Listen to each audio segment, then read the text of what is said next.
자, 오늘 아침 시간에는 이 도마에 대해서 말씀을 드리도록 하겠습니다. 도마. 도마 하면은 생각나는 것이 있나요?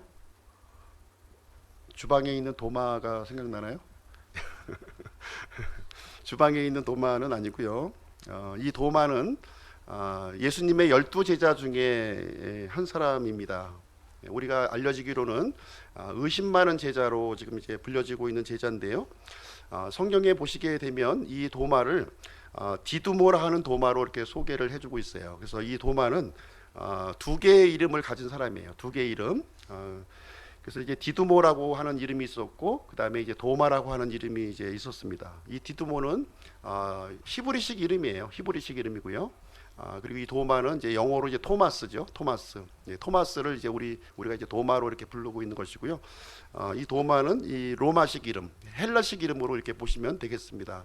그래서 예수님의 12제자 중에 한 사람인 이 도마는 두 개의 이름을 이제 가지고 있어요. 성경에 보시면 이 두 개, 세 개의 이름을 이제 갖고 있는 사람들을 이제 우리가 많이 볼 수가 있죠.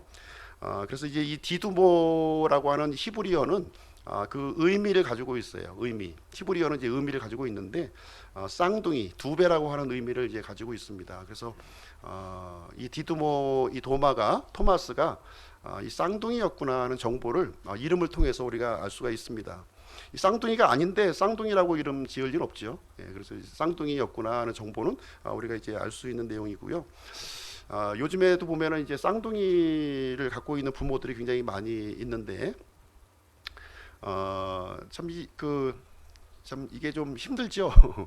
한 사람 키우기도 힘든데 이제 두 아이 키우려면 너무 힘들고 특별히 이제 쌍둥이를 키우려면 더더욱 힘든 것 같아요. 왜냐하면 이제 모든 것을 이제 더블로 해야 되는 거잖아요. 유모차를 사도 더블, 분유를 사도 더블, 그다음에 뭐 모든 게 더블이에요. 옷을 사도 두 배로, 모든 걸 두 배로 이렇게 해야 되고요. 또 조금이라도 이제 차별을 두게 되면 참 이 굉장히 이렇게 또 시기심이 이렇게 뭐 어렸을 때는 잘 모르지만 점점 커갈수록 이렇게 그 조금만 차별을 줬다면 굉장히 이렇게 좀 불화가 많이 이제 예상이 되고 있습니다. 성경에도 보시게 되면 이 쌍둥이의 예가 이제도 한 분 소개가 되고 있죠. 이제 야곱과 이제 에서가 이렇게 쌍둥이로 이제 태어났는데 보시게 되면은 이제 이 야곱과 에서는 태중에서도 서로 이제 다투었다 이렇게 기록하고 있어요.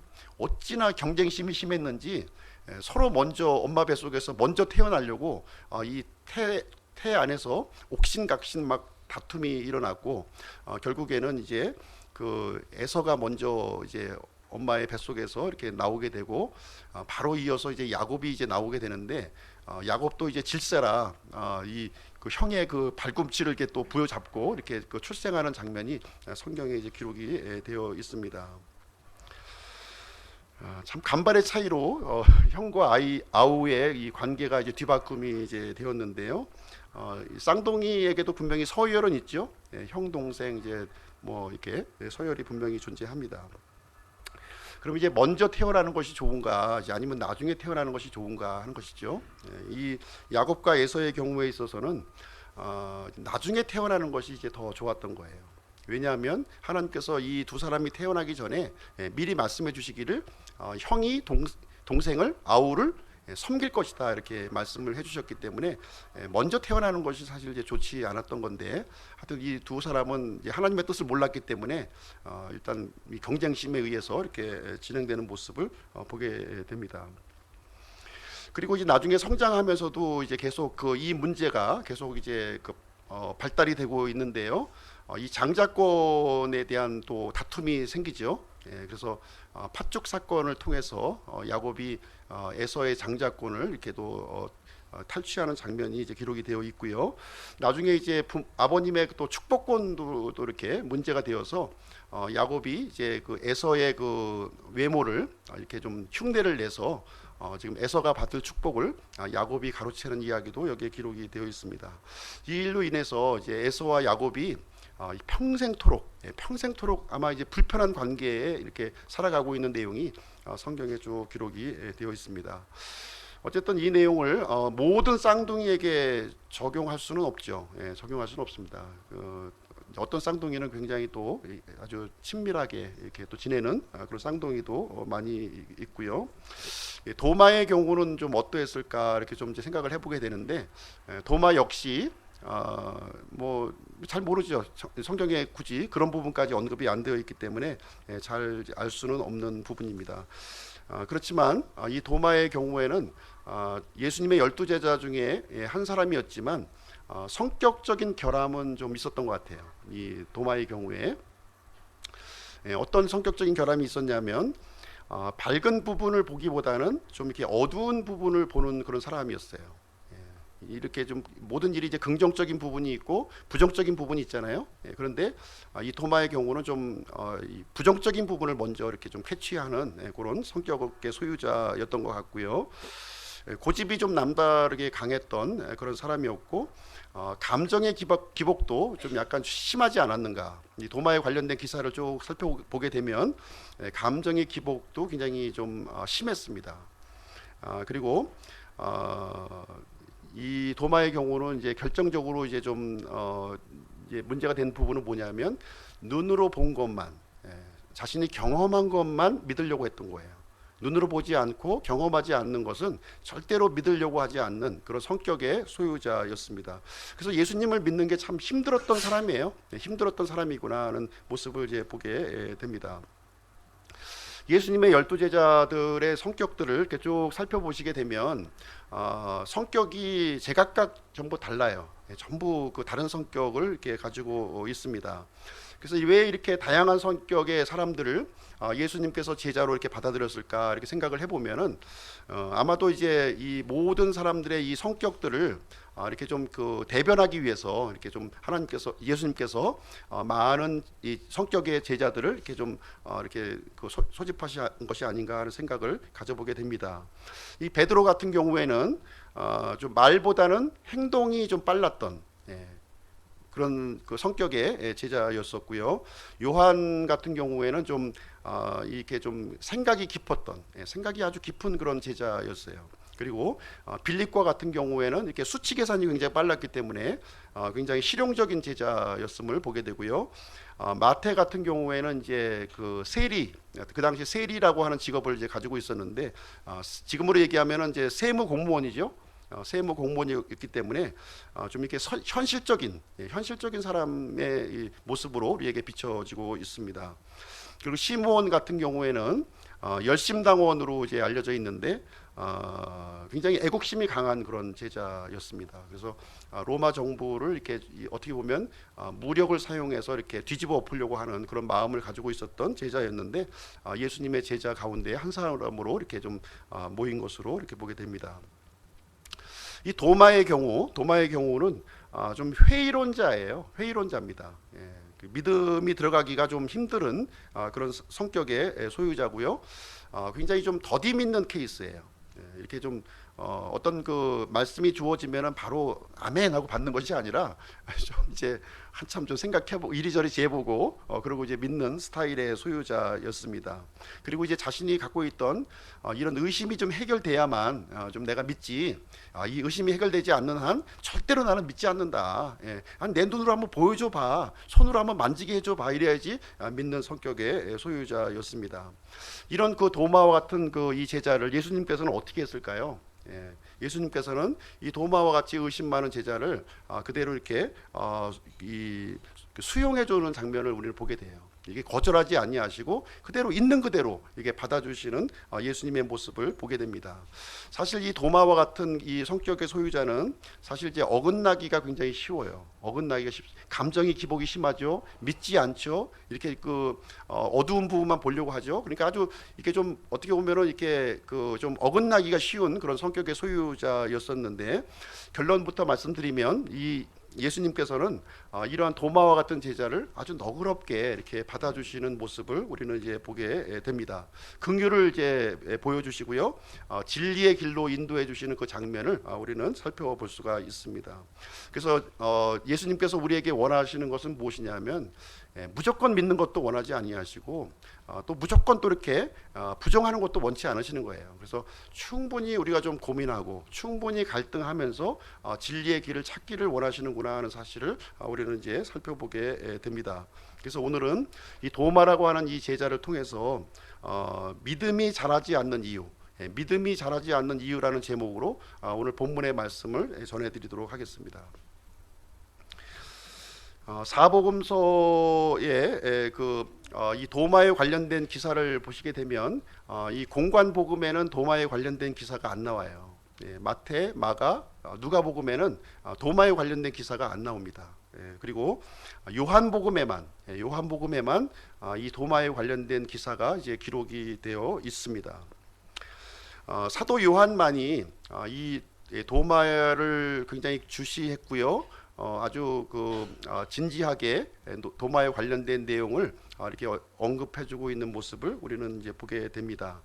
요한복음에 보시면 이제 세 번의 사건이 이제 나오는데 굉장히 중요한 사건입니다. 중요한 사건에 이 도마가 함께 지금 이제 언급되는 장면을 이제 기록해주고 있습니다. 그래서 오늘 이 시간에는 이 도마가 언급되어 있는 이 장면들을 우리가 이제 살펴보면서 믿음이 자라지 않는 이유를 함께 고민하고 생각해보는 이 아침 시간이 되기를 바랍니다.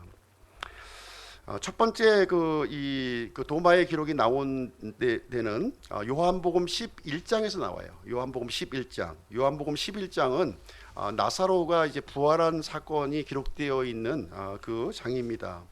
예수님께서 이 요한복음 11장에서 어떤 내용을 말씀해 주시냐면 나사로를 이제 죽음 가운데서 이렇게 일으켜 주시면서 나는 부활이요 생명이다, 이런 위대한 말씀을 여기서 해 주시게 됩니다.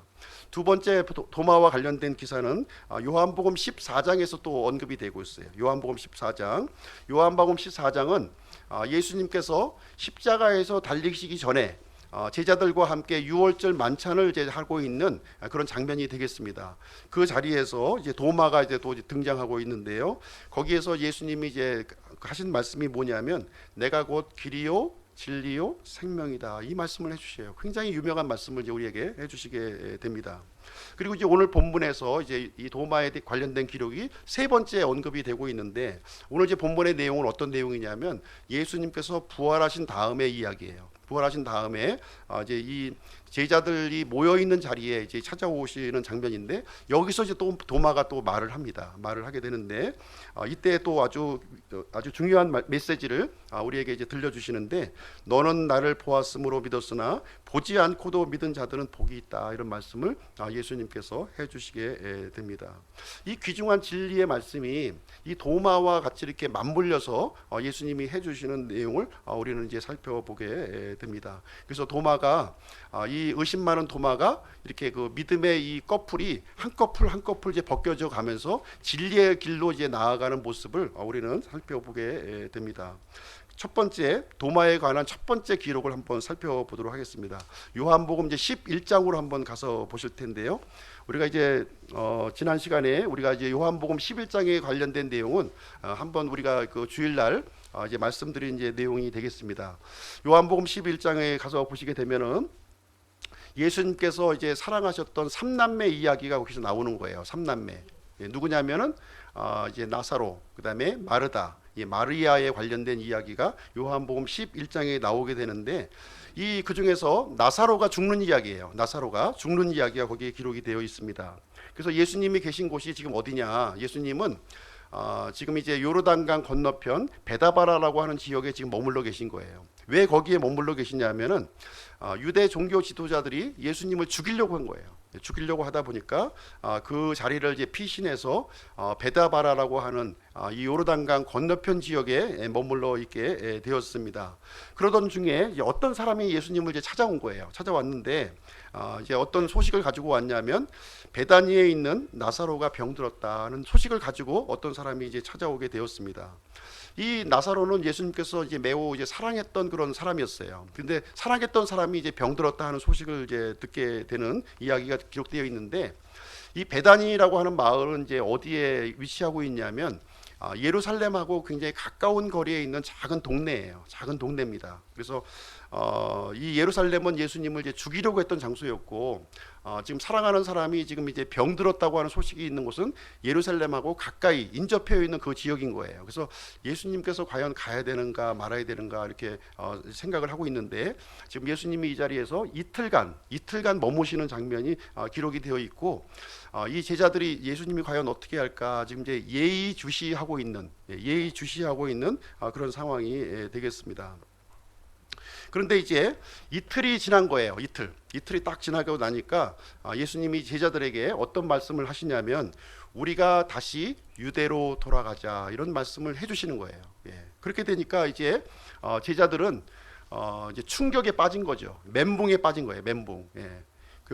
아니 얼마 전에 지금 예수님을 죽이려고 했던 그 장소, 위험한 장소에 가게 되면 어떻게 합니까? 아무리 사랑하는 사람이 병들었다 하더라도 거기는 가서는 아니 되옵니다 하는 것이 제자들의 생각이었는데, 예수님은 이제 거기로 가자 이렇게 말씀을 해 주시게 되는 거예요. 그러니까 이제 이때 이제 도마가 이제 나서는 이야기가 여기에 기록이 되어 있는 것입니다. 요한복음 11장 16절 한번 보겠습니다. 11장 16절 말씀을 보시게 되면 도마가 첫 번째 이렇게 언급하는 장면이 여기에 기록이 되어 있습니다. 16절 제가 한번 읽어드릴게요. 그때 디두모라 하는 도마가 자기 동료 제자들에게 이르되 우리도 그분과 함께 죽으러 가자 하니라. 참 이 위험한 장소, 이 죽음의 장소를 이제 가겠다고 하니 우리도 같이 가서 예수님과 함께 죽자 하는 내용을 여기서 이제 도마가 첫 번째로 이렇게 언급해 주는 내용이 기록이 되어 있습니다. 이 말은 이제 믿음의 표현은 아니에요. 그렇죠? 믿음으로 우리가 좀 갑시다 하는 의미는 이제 아니었고요.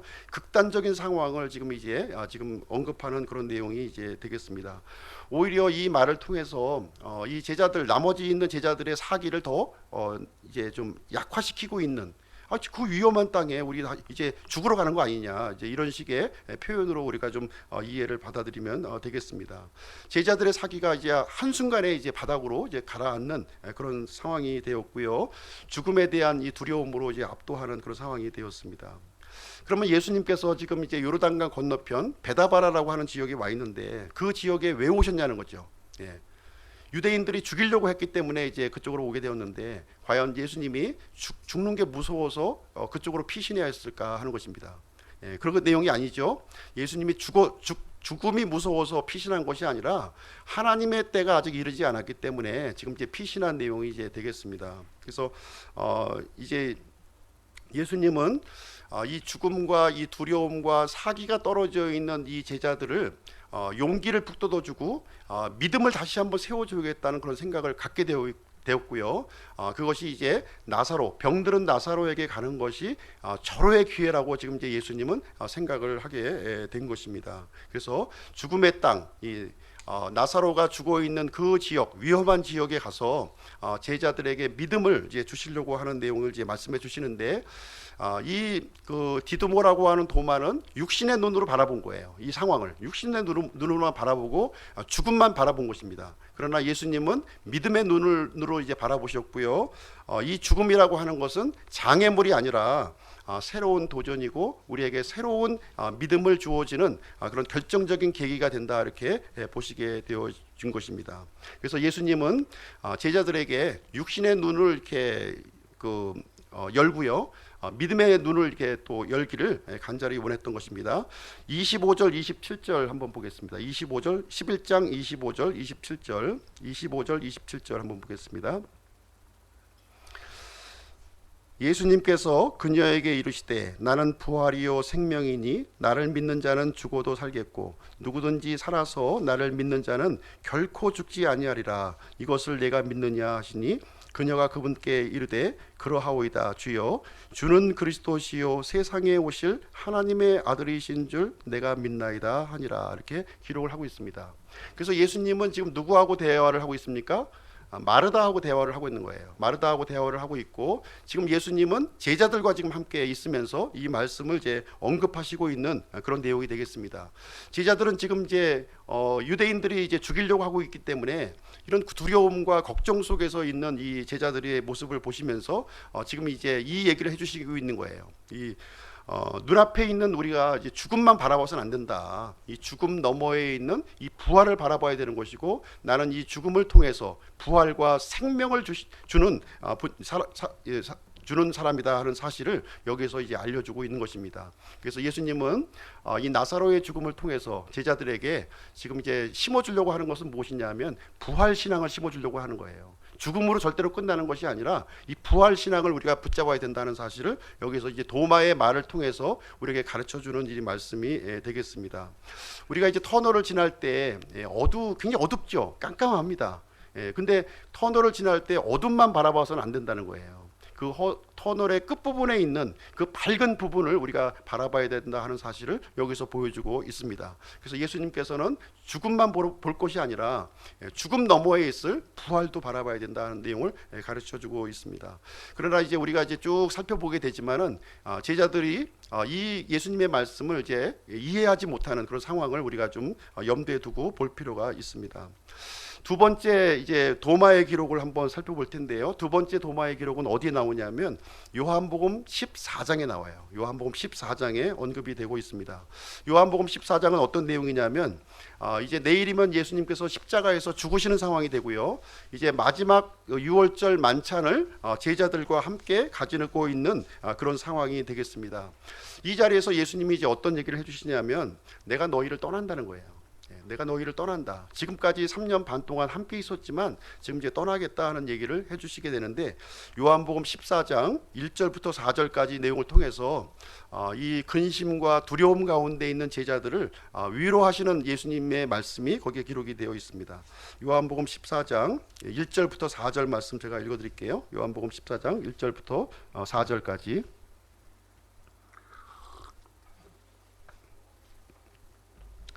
너희는 마음에 근심하지 말라. 하나님을 믿고 또한 나를 믿으라. 내 아버지 집에 거할 곳이 많도다. 그렇지 않으면 내가 너희에게 말해 주었으리라. 내가 너희를 위해 처소를 예비하러 가노니 가서 너희를 위해 처소를 예비하면 내가 다시 와서 너희를 내게로 받아들여 내가 있는 곳에 거기에 너희도 있게 하리라.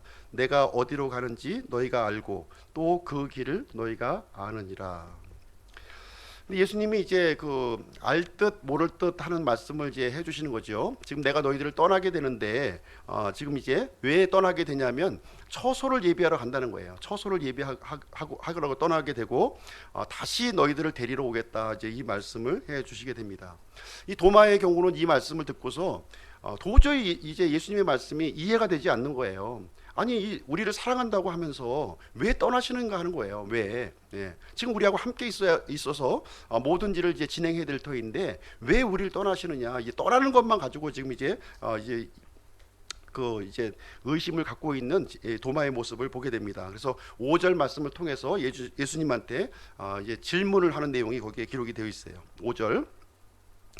도마가 그분께 이르되 주여, 주께서 어디로 가시는지 우리가 알지 못하거늘 어찌 그 길을 알겠나이까. 아니 지금 떠나시면 안 된다는 거예요, 예수님이. 아니 뭐 준비하는 것도 좋지만 떠나시면 안 된다, 이 얘기를 해주고 있습니다. 우리가 이제 이 내용을 통해서 우리가 좀 이제 생각해 볼 수 있는 것은 궁금하면은 좀 물어보셔야 돼요. 이 도마와 같은 태도는 좀 올바른 태도입니다. 모른다고 해서 그냥 이렇게 넘어가는 것이 아니라 궁금하면 좀 물어보시는 게 좋아요.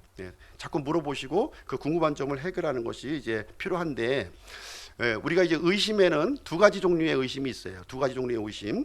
해답을 알고 싶은 의심이 있고요. 또 한 가지는 무엇이냐면 반대를 위한 의심이 있습니다.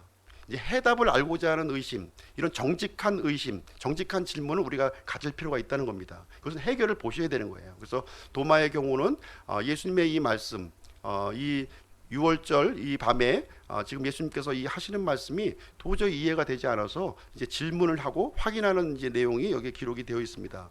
그래서 예수님께서 이제 이 영적인 그 중요한 진리를 이 도마의 그 질문에 받아서 이제 해주시게 되는데, 6절 말씀이 이제 그 내용을 이제 기록하고 있는 내용이 되겠습니다. 6절을 보시게 되면 예수님께서 그에게 이르시되 내가 곧 길이요 진리요 생명이니 나를 통하지 않고는 아무도 아버지께 오지 못하느니라, 이렇게 기록이 되어 있습니다.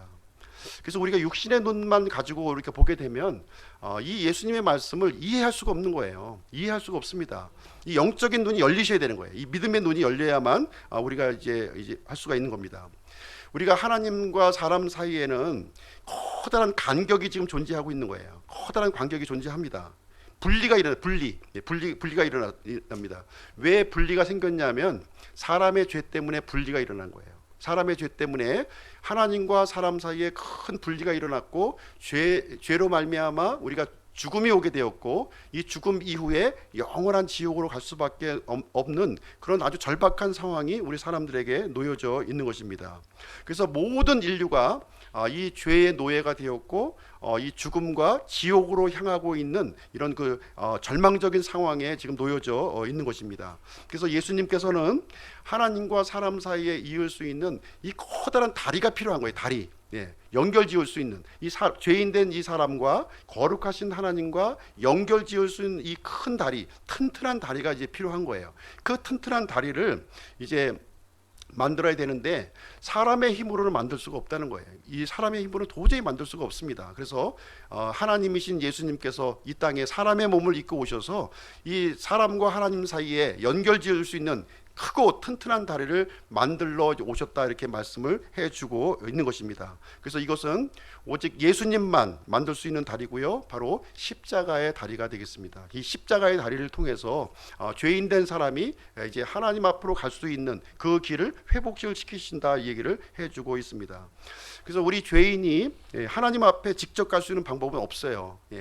힘으로도 안 돼요. 학문으로도 안 됩니다. 종교로도 안 돼요. 정치의 힘으로도 안 됩니다. 오직 십자가의 길로만이 우리 죄인된 사람이 이 큰 간격을 넘어서 하나님 앞에 갈 수 있음을 얘기해 주고 있는 것이고요.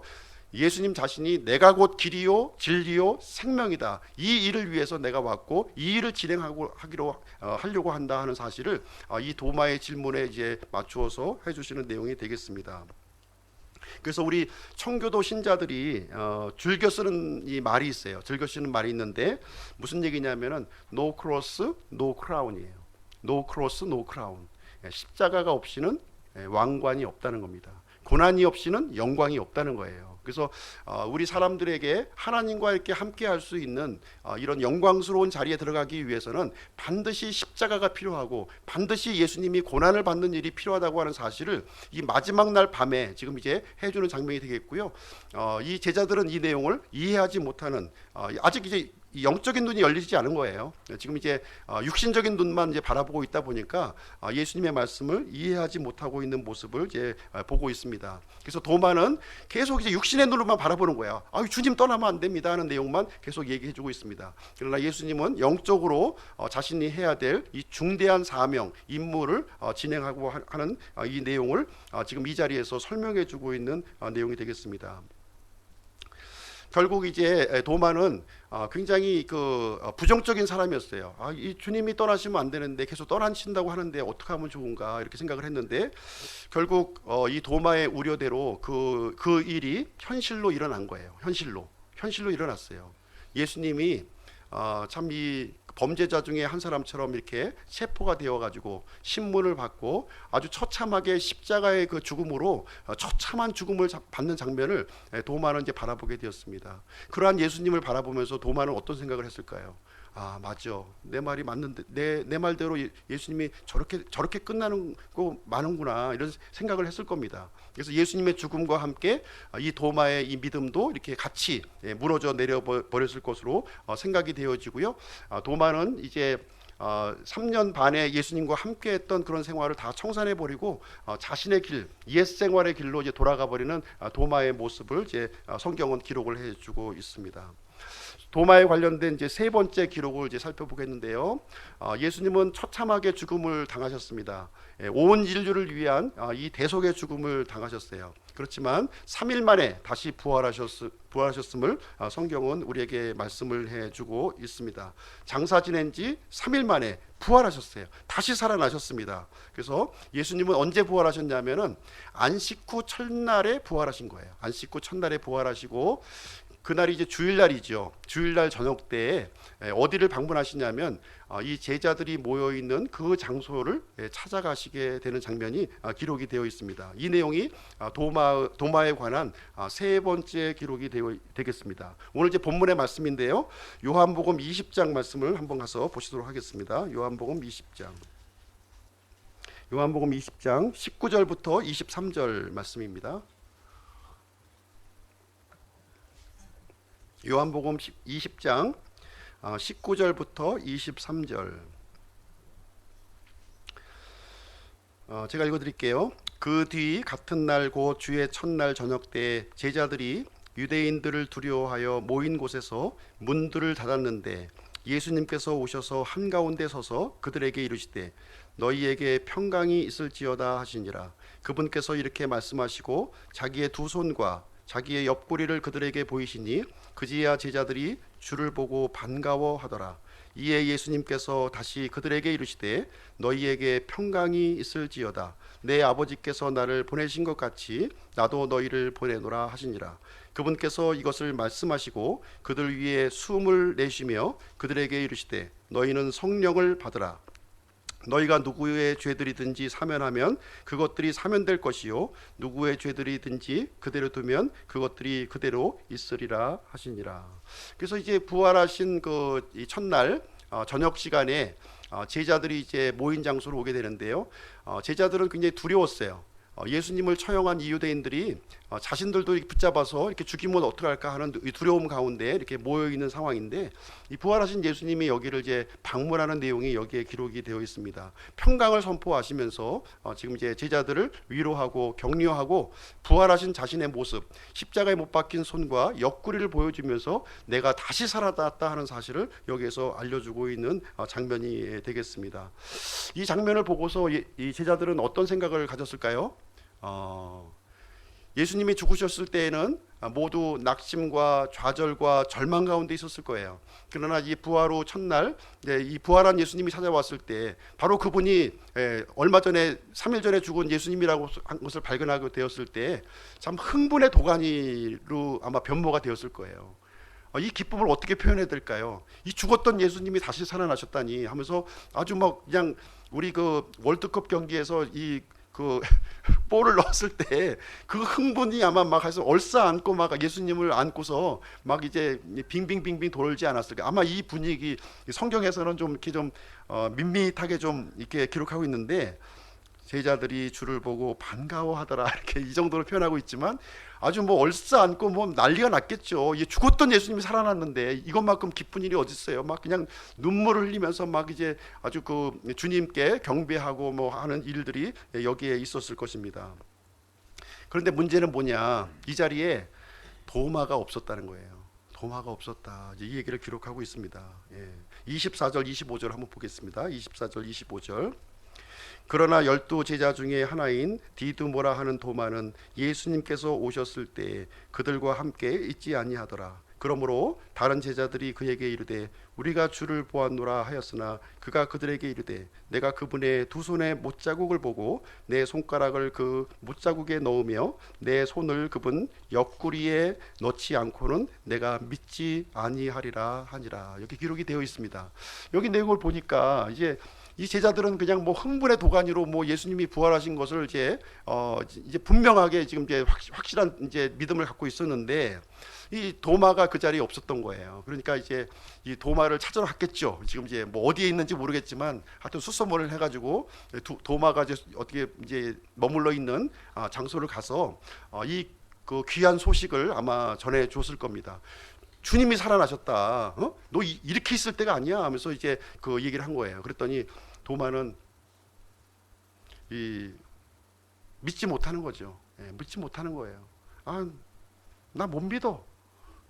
아니 그렇게 흉측하게 돌아가셨는데 어떻게 살아나실 수가 있어? 난 못 믿어. 나는 내가 그 예수님 그 손바닥에 이 못자국 내가 손가락을 집어넣어보고 창자국에 내가 손가락을 집어넣기 전에는 절대로 난 못 믿어. 이런 그 이 태도를 이제 보여주고 있습니다. 참 이제 3년 반 동안 지금 함께 해왔던 동료들이지요. 예, 같이 동고동락을 했던 이 동료의 말을 지금 이제 도마는 믿지를 않게 됩니다. 이 부활 말도 안 되는 소식이라는 거죠. 말도 안 되는 내가 눈으로 보고 확인하지 않으면 절대로 나는 그걸 믿을 수 없다 이렇게 얘기를 해주고 있습니다. 그러면서 계속 논쟁이 이루어졌을 거예요. 네, 계속 아니다, 이 예수님은 살아나셨다 이렇게 얘기했고 도마는 아니다, 나는 있을 수 없는 일이 너희들이 환상을 본 거지 실제 그런 일은 있을 수 없다 이렇게 주장을 하면서 일주일간을 이제 보내게 되는데 제자들은 지금 기쁨 가운데 일주일을 보냈을 거예요. 그러나 이 도마는 계속적인 갈등과 이런 의심 속에서 일주일을 이제 보내게 됩니다. 예수님은 이 도마라고 하는 이 한 사람을 위해서 다시 찾아오시는 장면이 여기 요한복음에 기록이 되어 있습니다. 이 도마 한 사람이라기보다는 도마와 같은 생각을 가진 사람들을 위해서 다시 한번 찾아오신 거예요. 다시 한번 찾아오시는 예수님을 여기서 볼 수가 있습니다. 요한복음 20장 26절 27절 한번 보시도록 하겠습니다. 26절 27절. 여드레가 지나서 그분의 제자들이 다시 안에 있을 때에 도마도 그들과 함께 있더라. 그때 문들이 닫혔는데 예수님께서 오셔서 한가운데 서서 이르시되 너희에게 평강이 있을지어다 하시고 그 뒤에 도마에게 이르시되 내 손가락을 이리 내밀고 내 두 손을 보며 또 내 손을 이리 내밀어 내 옆구리에 넣으라. 그리고 믿음 없는 자가 되지 말고 믿는 자가 되라 하시니. 지금 이 내용은 이제 일주일 전에 있는 상황과 지금 이제 현재의 상황이 동일한 상황이에요. 다시 말하자면 제가 이제 오늘 이제 이 설교를 했는데 한 사람이 안 나오셨어요. 그래서 그 다음 주에 한 사람이 나온 거예요. 그래서 그 한 사람을 위해서 다시 한번 설교하는 거예요. 똑같은 내용을. 그런 상황이 연출되고 있는 모습이 지금 되겠습니다. 한 가지 차이점이 있다면 뭐냐면 전번 모임에서는 도마가 없었고 지금 모임에서는 도마가 있었다는 사실만 이제 틀리고 동일한 내용이 이제 반복 마치 비디오가 이렇게 녹화되는 것처럼 연출되고 있는 상황이 되겠습니다. 그때 이제 예수님이 오셔서 이제 도마가 했던 그 말을 그대로 인용해 가지고 지금 이제 예수님이 언급을 해 주시는 거예요. 뭐라고 얘기하냐면 내 손가락을 이리 내밀고 내 두 손을 보며 또 내 손을 이리 내밀어서 내 옆구리를 한번 집어넣어 봐라. 이것이 무슨 얘기냐면 손가락을 한번 쑤셔서 한번 넣어보라는 거예요. 확실하게 네가 확인해보고 믿으라고 지금 예수님께서 말씀하시면서 뭐라고 얘기하고 있냐면 믿음이 없는 자가 되지 말고 믿음이 있는 자가 되라 이 얘기를 해주고 있는 거예요. 예수님께서는 시종일관 제자들에게 요구하셨던 내용은 뭐냐면 믿음이 있는 자가 되라는 겁니다. 믿음이 없는 자가 되지 말고 믿음이 있는 자가 될 것을 이렇게 말씀을 해주고 있습니다. 다시 한번 상황을 연출해서라도 그 믿음을 주기 위한 예수님의 마음을 여기서 읽어볼 수가 있습니다. 도마는 과연 어떻게 반응했을까요? 이 예수님에 대해서 이 부활하신 예수님의 모습을 보고서 어떻게 반응을 했겠습니까? 아마 그 자리에 엎드려서 쓰러졌을 거예요. 그러면서 예수님께 이제 고백하는 장면이 거기에 기록이 되어 있습니다. 도마의 고백을 한번 보도록 하겠습니다. 28절 29절 한번 보겠습니다. 28절 29절. 도마가 그분께 응답하여 이르되 나의 주시며 나의 하나님이시니이다 하매 예수님께서 그에게 이르시되 도마야 너는 나를 보았으므로 믿었으나 보지 않고도 믿은 자들은 복이 있도다 하시니라. 우리가 이 말씀을 통해서 이렇게 쭉 보게 되면 이 도마가 지금까지 예수님을 하나님으로 믿었습니까? 하나님으로 믿지 않았던 거예요. 그 수많은 기적을 보았고 심지어 나사로가 죽은 지 나흘 만에 된 다음에 살리는 모습을 보았어도 예수님이 하나님이라고 하는 믿음을 갖지 않았던 겁니다. 뭐 위대하신 분, 우리 민족을 구원하실 분 이런 정도로 생각을 했지만 진짜 이분이 하나님이시라고 하는 사실은 갖지 않았던 거예요. 그러나 이 부활하신 예수님, 그 흉측한 죽음을 통해서 이게 십자가의 이 죽음에도 불구하고 다시 살아나신 예수님을 눈으로 직접 보는 순간 바로 이분이 내가 믿고 경배해야 될 하나님이라고 하는 고백을 여기서 이제 도마가 해주는 장면을 보게 됩니다. 도마는 참으로 이제 더디게 믿는 사람이었어요.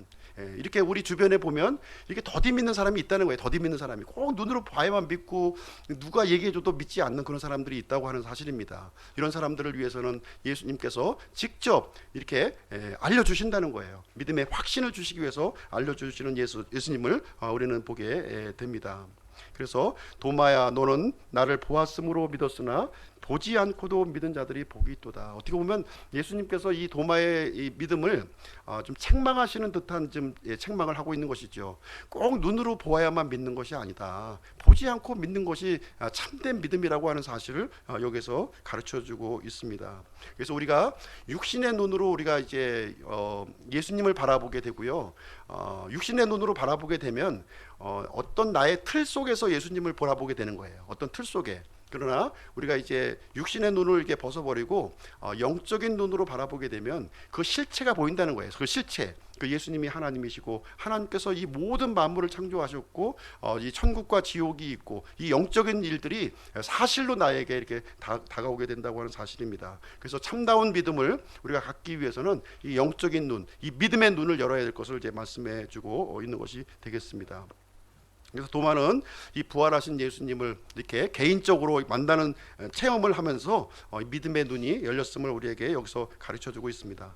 그러면 우리가 이제 믿음이 왜 성장하지 않는가, 그 이유를 이 도마의 예시를 통해서 세 가지를 한번 살펴보도록 하겠습니다.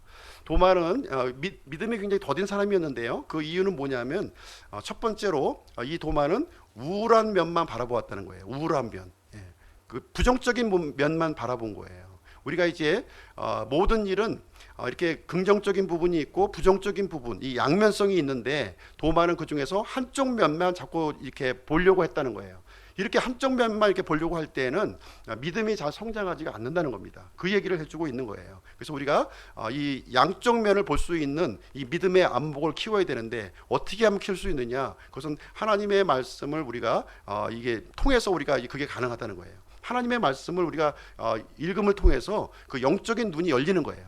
건성건성 읽으면 열리지가 않습니다. 이 말씀을 이해하고 나의 삶 가운데 적용하면 적용할수록 그 이 영적인 눈이 열려지는 모습을 우리는 보게 됩니다. 그래서 우리가 종합적인 모습을 봐야 된다는 거예요. 빙상을 보게 되면 빙상의 일각만 볼 것이 아니라 빙상 밑에 일각 밑에 있는 큰 부분을 우리가 보려고 생각을 해야 되는 것이고요. 우리가 살아가면서 이제 고난을 당하게 됩니다. 고난, 그렇죠? 고난이 이제 좋지 않은 거고 힘든 것으로 우리가 생각하고 있는데 이 고난의 힘든 부분만 봐서는 안 된다는 거예요. 이 고난에 담겨져 있는 하나님의 뜻을 봐야 되는 거예요. 하나님의 뜻. 왜 하나님께서 나에게 고난을 주시는가? 고난을 주시는 목적이 있다는 것이죠. 고난을 통해서 나를 무너뜨리려고 하는 것이 아니라 고난을 통해서 이렇게 내가 겸손해지고 하나님의 사람으로 이렇게 다듬어지고 연단이 되어지고 그런 목적으로 고난을 주신다고 생각했을 때 우리는 기쁨으로 그 고난을 감당할 수 있다, 이렇게 말씀해주고 있는 내용이 되겠습니다. 그리고 두 번째 우리가 믿음이 성장하지 않은 이유는 뭐냐면 이 도마의 예를 통해서 볼 수 있는 것은 교제에 이렇게 빠지게 되면 믿음이 성장하지 않는다는 거예요. 교제에 빠지면. 그래서 예수님은 이제 두 번의 기회를 이제 도마에게 이렇게 계속 주셨지만 믿음에 빠지게 되면 성장을 하지가 않는다는 겁니다. 성장하지가 않아요. 우리가 이제 보시면은 어려움이 많이 생길 때가 있어요. 우리가 살다 보면 힘든 일도 생기고 뭐 때로는 실직할 때도 있고, 그렇죠? 또 뭐 경제적인 어려움이 생길 때도 있고 또 질병의 이런 이 아픔 가운데 놓여 있을 수가 있습니다. 이때 어떻게 되나요? 이때 인생 끝났어, 세상 끝났어, 믿음 버리고 믿음도 필요 없어, 하나님도 필요 없어, 내 삶을 살 거야, 이렇게 해야 되나요? 아니면은 이제부터 방학으로 들어가자, 좀 쉬자, 이렇게 해야 되나요? 이런 경우는 절대로 믿음이 성장하지 않는다는 거예요. 성장하지 않는다는 겁니다. 교제를 이탈하게 되면 성장하지가 않아요. 이 모임 가운데 들어와 있을 때 성장하는 모습을 우리는 보게 됩니다. 그래서 예수님은 모임 가운데 오신 거예요. 부활하신 예수님은. 그래서 이 제자들과 함께 모여 있을 때, 이제 모이지 않았을 때 부활하신 예수님을 만나지 못했고요. 모임 가운데 다시 왔을 때 부활하신 예수님을 본 거예요. 아마 이제 제자들이 이제 도마를 초청했을 거예요. 지금 분명히 예수님 부활하셨는데 우리 모임에 한번 좀 와라 제발, 이제 고집 그만 피우고 좀 와라, 이렇게 했을 때 이 도마는 이제 두 가지 결정 중에 하나 할 수 있을 거예요. 아니야, 그런 말로 나를 현혹시키지 마.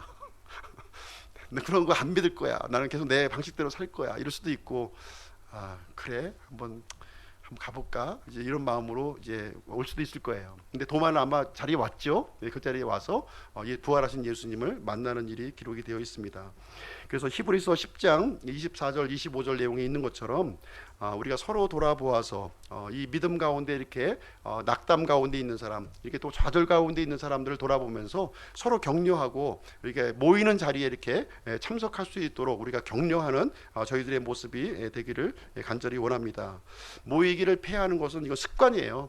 한 번, 두 번 이렇게 되면은 계속 반복적으로 이루어지는 겁니다. 그래서 그러다 보면은 연결이 되지가 않아요. 또 새로 시작해야 되는 거예요. 또 새로 처음부터 시작. 그러면 또 빠지면 또 시작. 이렇게 되면은 믿음이 이제 뭐 몇 년을 계속 해도 계속 제자리에 맴도는 그런 모습을 이제 보게 됩니다. 그래서 꾸준히 이렇게 믿음의 자리에 이렇게 놓여 있어야 되겠습니다. 장작불 예화를 통해서도 우리가 이제 교제의 중요성을 우리가 생각해 볼 수 있는데요. 이 장작개비를 이제 많이 갖다 놓으면 굉장히 화력이 강해요. 그렇죠? 굉장히 화력이 강합니다. 이 화력이 강한 장작개비를 하더라도 이것을 이제 한 장작개비를 끄집어서 밖으로 내놓게 되면은 금방 이 불씨가 죽는 모습을 우리가 보게 되는 거예요. 그래서 함께 모여 있을 때 이 화력이 이렇게 강해지는 것처럼 우리 그리스도인들도 모여 있을 때 그 믿음이 더 이렇게 증강되는 것을 우리는 볼 수가 있습니다. 도마의 경우는 이제 그 동안에는 의심이 이제 많았고요. 눈으로 본 것만 믿으려고 했어요. 그렇지만 이제 부활하신 예수님을 만나는 순간 그 이후부터는 제자들이 가는 그 자리에 항상 함께 있었습니다. 사도행전 그 다락방에도 도마의 이름이 언급되어 있고요. 도마는 계속해서 복음과 함께 살고 복음과 함께 이렇게 순교한 도마의 모습을 우리는 보게 되는 것입니다. 세 번째로 우리가 믿음이 자라지 않는 이유는 무엇이냐면 약속의 말씀을 우리가 붙들지 않기 때문에 그렇다는 거예요. 약속의 말씀, 꼭 눈으로 본 것만 믿으려고 하는 거예요. 눈으로 본 것만 믿으려고 하는 그것은 믿음이 아니에요. 그거는 믿음이 아닙니다. 눈으로 보지 않은 것을 믿는 것이 참다운 믿음이고요. 무엇보다도 이 약속한 말씀, 하나님께서 약속하신 말씀, 이 기록된 말씀을 붙드는 것이 참다운 믿음이다, 이 얘기를 해주고 있습니다. 예수님은 이 도마에게 수차례 반복해서 말씀해 주셨어요. 내가 부활한다, 내가 죽은 자 가운데서 다시 살아난다 하는 말씀을 3년 반 공생의 기간 동안에 제자들에게 누차 얘기했어요. 그러나 도마는 어떤 것만 봤습니까? 예수님의 죽음만 바라본 거예요. 죽음, 이 절망적인 상황만 바라봤습니다. 이 절망 이후에 있을 이 부활하신 예수님을 만나보지 못했던 모습을 보게 되고요. 그러나 예수님은 이 도마를 위해서 이 믿음을 심어주게 되었습니다. 그래서 우리가 믿음을 성장시키기 위해서는 약속의 말씀을 붙들어야 된다는 것을 보여주고 있습니다. 오늘 이제 본문 말씀 마지막 구절 한번 보도록 하겠습니다. 30절 31절, 요한복음 20장 30절 31절 보겠습니다.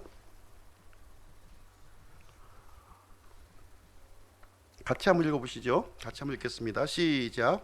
진실로 예수님께서 자기 제자들 앞에서 이 책에 기록되지 않은 다른 표적들도 많이 행하셨으나 이것들을 기록함은 예수님께서 하나님의 아들 그리스도이심을 너희가 믿게 하려 함이요 또 믿고 그분의 이름을 통해 생명을 얻게 하려 함이니라. 예수님은 이제 3년 반 공생의 기간 동안에 수많은 기적을 이렇게 베풀어 주셨습니다. 많은 기적을 베풀어 주셨지만 요한복음에서는 특별히 7가지 기적만 여기에 대표적으로 기록을 해주고 있어요. 그래서 나머지는 이제 생략을 하고 있는데요. 그 이유는 무엇이냐면 이 기적이 이렇게 믿음을 얻는데 참 중요한 역할을 한다면 기적을 계속 이렇게 이제 기록을 했을 거예요. 여기도 기적, 저기도 기적 계속 기록을 했을 것입니다. 그런데 이 보는 믿음은 불완전하다는 거예요. 보는 믿음, 우리가 눈으로 보는 믿음은 굉장히 불완전한 거예요. 이것은 주관적이기도 하고요. 또 착각을 할 수도 있다는 거예요. 착각. 그리고 또 시간이 지나면 이것은 보는 믿음이라고 하는 것은 없어지기도 한다는 것입니다. 그러니까 이 보는 믿음은 좀 이제 우리가 불완전하다고 하는 사실을 이 요한복음에서는 계속 그 강조해주고 있는 내용이 되겠습니다. 그래서 우리 믿음은 이제 이 불완전한 믿음보다는 완전한 믿음을 이제 가져야 되는데, 완전한 믿음을 갖기 위해서는 이렇게 좀 객관적인 사실에 우리가 좀 근거를 둬야 된다는 거예요. 객관적인 사실. 눈으로 보는 것보다는 지금 이 객관적인 사실은 뭐냐면 이 기록된 말씀이에요. 이 기록된 말씀이 객관적인 믿음의 증거를 우리에게 보여주는 내용이 되겠습니다. 그래서 이 성경 기록에 근거한 이 믿음을 우리가 가져야 될 것을 얘기해주고 있는 것이고요. 그래서 이제 이 보는 것을 자꾸 이제 이렇게 의식하고 그것을 확인하려고 하는 그런 이런 습성을 갖고 있게 되면은 믿음이 성장하지가 않는 거예요. 그 사람은 어느 정도까지는 성장하는데 그 이상은 성장하지가 않는 거예요. 그 이상의 너머를 성장하기 위해서는 이 하나님의 약속의 말씀이 내가 이해가 되지 않더라도, 상식적으로 납득이 되지 않더라도 그 말씀이 사실이라고 하는 믿음을 내가 갖는 연습을 해야 되는 거예요.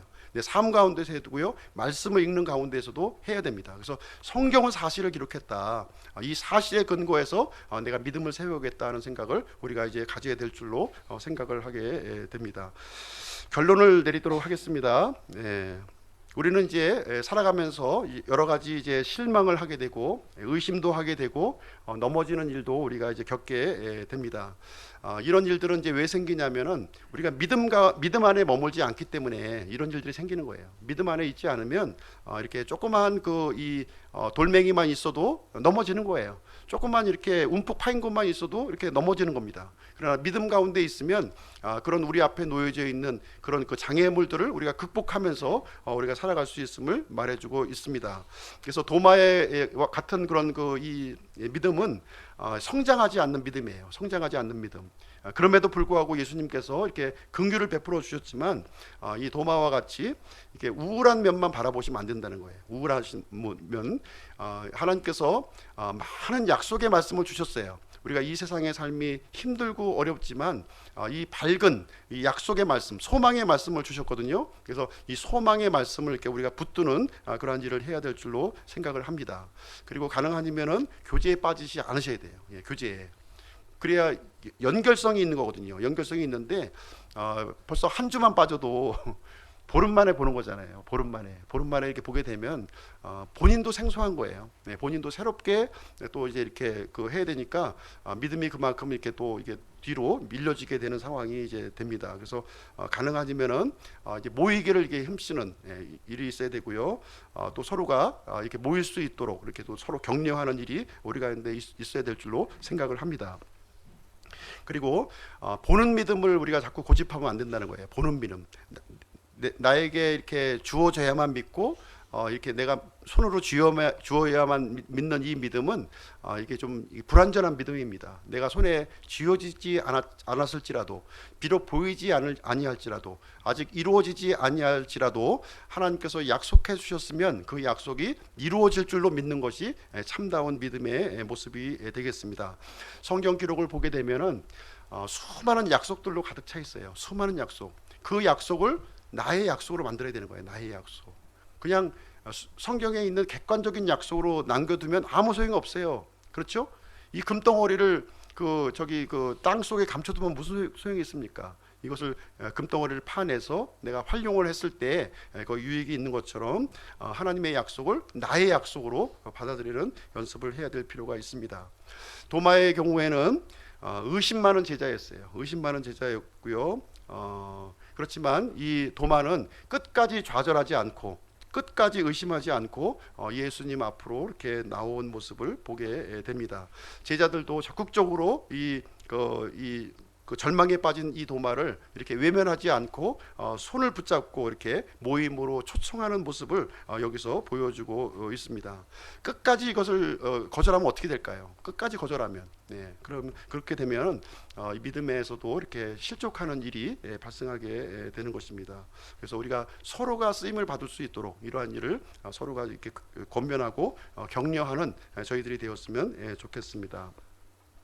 도마는 이렇게 다시 돌이킴을 통해서 귀한 섬김을, 귀한 쓰임을 받는 모습을 우리는 이제 바라보게 되었습니다. 그래서 우리 기쁨 침례교회 성도님들도 이 믿음에서 승리하는 우리 한 주간이 되시기를 주님의 이름으로 축원드립니다. 기도하고 마치도록 하겠습니다.